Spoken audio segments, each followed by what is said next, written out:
أعوذ بالله من الشيطان الرجيم. بسم الله الرحمن الرحيم. وإذ قال إبراهيم رب اجعل هذا بلدا آمنا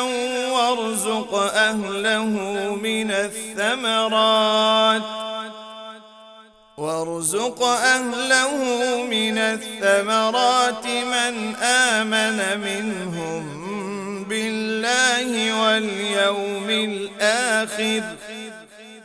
قال ومن كفر فأمتعه قليلا ثم أضطره إلى عذاب النار وبئس المصير.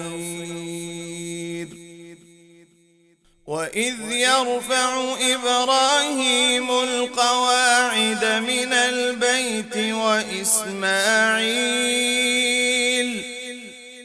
ربنا تقبل منا إنك أنت السميع العليم.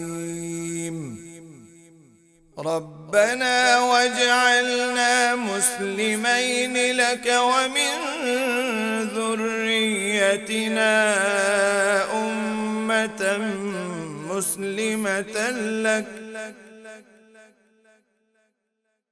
وأرنا مناسكنا وتب علينا إنك أنت التواب الرحيم. ربنا وابعث فيهم رسولا منهم يتلو عليهم آياتك ويعلمهم الكتاب